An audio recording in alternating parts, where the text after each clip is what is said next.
Pemirsa, terima kasih Anda masih bersama kami di Halo Indonesia. Sejak 26 Juli lalu, Pasar Tanah Abang sudah kembali dibuka.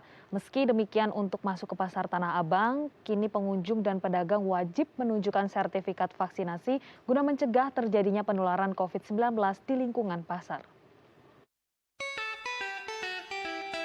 Pasar Tanah Abang Jakarta Pusat telah kembali dibuka setelah adanya pelonggaran pemberlakuan pembatasan kegiatan masyarakat atau PPKM level 4 di DKI Jakarta.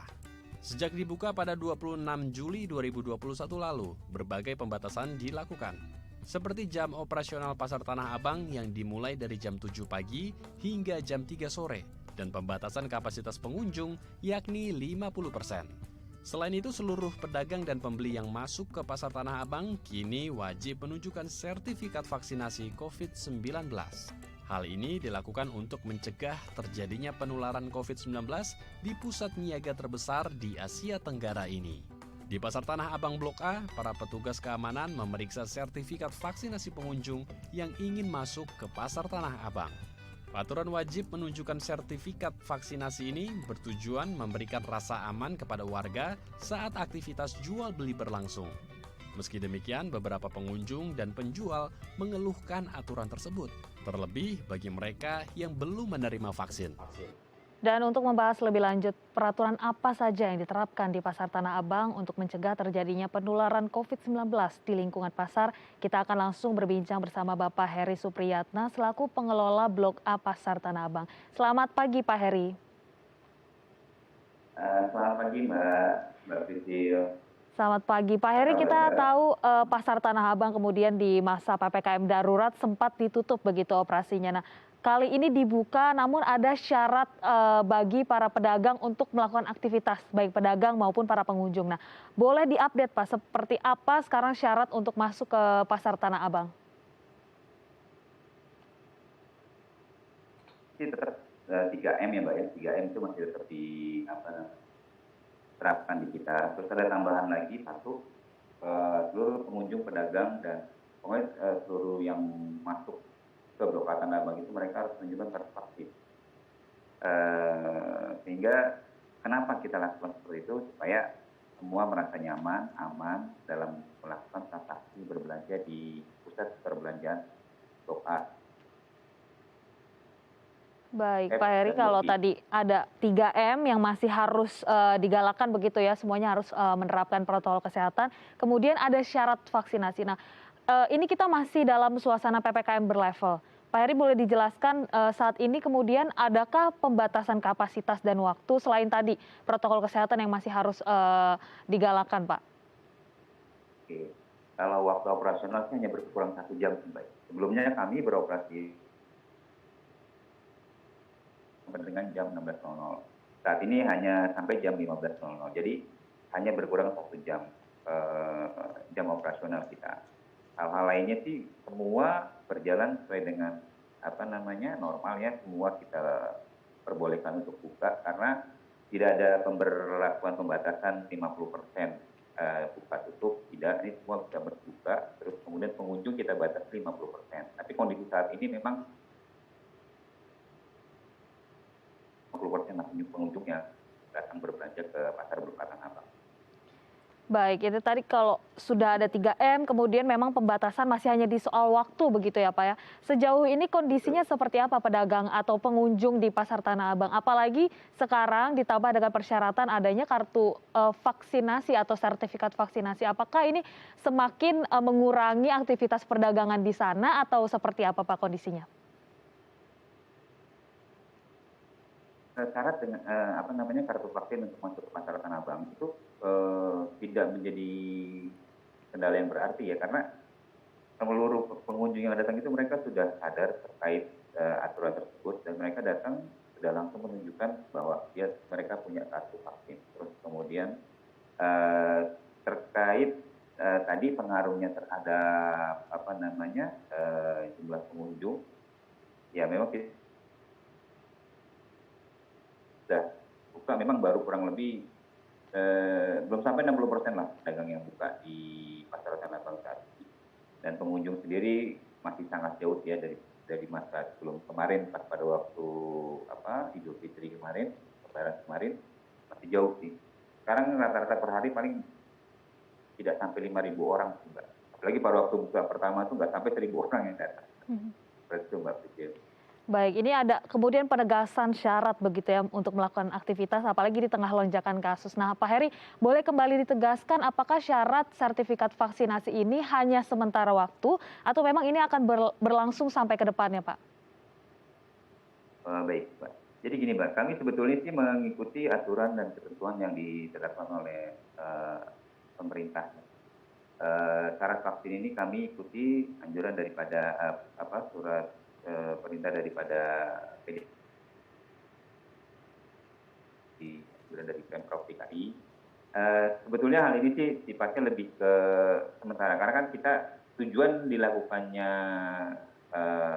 syarat vaksin ini agar masyarakat lebih aware lah terhadap kepentingan kita bersama, kenyamanan bersama, terus kemudian sadar akan vaksin bahwa vaksin itu salah satu upaya untuk bisa menekan laju penyebaran COVID-19.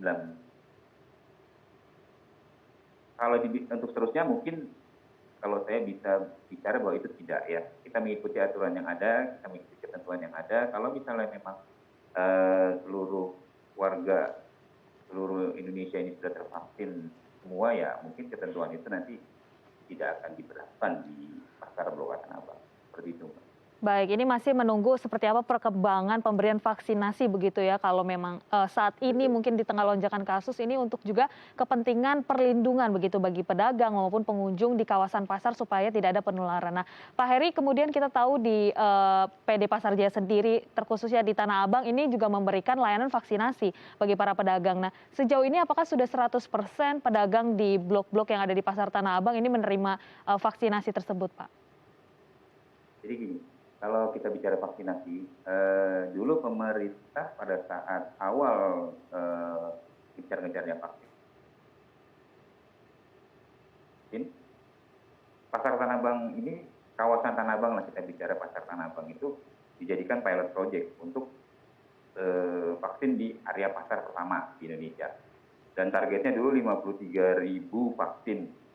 Tapi bulan Februari Maret itu hanya 21.000 vaksin yang memang bisa terakomodir untuk diberikan kepada pedagang dan karyawan toko. Jadi kalau persentase vaksin kalau di Blok A sendiri pedagang dan karyawan tokonya itu mereka sudah tervaksin.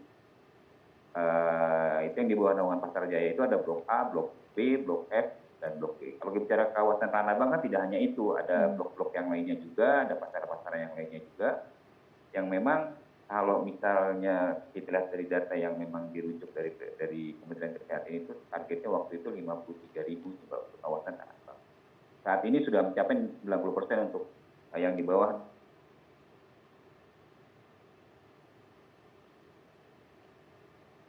Baik, Pak Heri, ini kita tahu mungkin vaksinasi masih terus berjalan begitu didistribusikan. Bagi pedagang yang memang belum mendapatkan vaksinasi atau belum bisa memperlihatkan sertifikat vaksinasinya kan berarti belum bisa berdagang nih, Pak. Apakah ada kemudian keringanan atau ada treatment tertentu bagi mereka yang akhirnya tidak bisa berdagang, Pak? Oke, baik, Mbak. Jadi gini, Mbak, biasanya mereka pedagang ini yang memang belum tervaksin, mereka akan meminta karyawannya untuk membuka toko atau orang-orang yang kepercayaannya untuk membuka toko. Terus kemudian kalau misalnya pedagang yang bersangkutan sendiri memang tidak bisa divaksin karena alasan kesehatan, kami masih bisa persilakan untuk masuk dengan satu syarat bahwa mereka harus menunjukkan surat keterangan bahwa yang bersangkutan memang tidak diperbolehkan. Terus kemudian kalau pengunjung ya, kalau saya melihat sekarang kan gerakan vaksin itu sudah masif, sudah di mana-mana. Bahkan di wilayah tempat tinggal setempat, bahkan RT RW pun mereka bisa menyelenggarakan vaksin dengan meminta bantuan daripada pihak kepolisian, TNI untuk memberikan vaksin kepada warganya. Jadi sebetulnya sih kalau misalnya kita bilang saat ini sih hanya tergantung kesadaran. Seperti itu, Mbak. Baik, ini yang masih harus kemudian diterapkan adalah juga saling melindungi diri begitu dengan vaksinasi. Nah, Pak, semenjak ada syarat menunjukkan sertifikat vaksinasi, apa sih kemudian respon dari tidak hanya pengunjung tapi juga pedagang di kawasan Tanah Abang sendiri? Respon sampai dengan saat ini sih responnya masih sadar terkait hal tersebut gitu. Jadi penolakan ataupun protes komplain yang terjadi itu bisa hampir tidak ada sih. Semenjak kita buka tanggal 26 Juli sampai dengan saat ini, ya mungkin pada tahap awal mereka masih agak sedikit bingung gimana gitu kan. Tapi hari kedua itu tidak ada masalah. Semua sudah sadar bahwa mereka datang sudah vaksinnya, jadi mereka pada otomatis sudah langsung menunjukkan itu. Jadi kalau saya lihat tidak ada masalah yang berarti, kendala yang berarti dengan diberlakukannya ketentuan bahwa masuk Tanah Abang itu harus menggunakan kartu vaksin, menunjukkan kartu vaksin. Gitu. Baik Pak Heri, kita masih akan melanjutkan perbincangan kita, tapi kita harus jeda sejenak. Dan pemirsa jangan kemana-mana, tetap bersama kami di Halo Indonesia.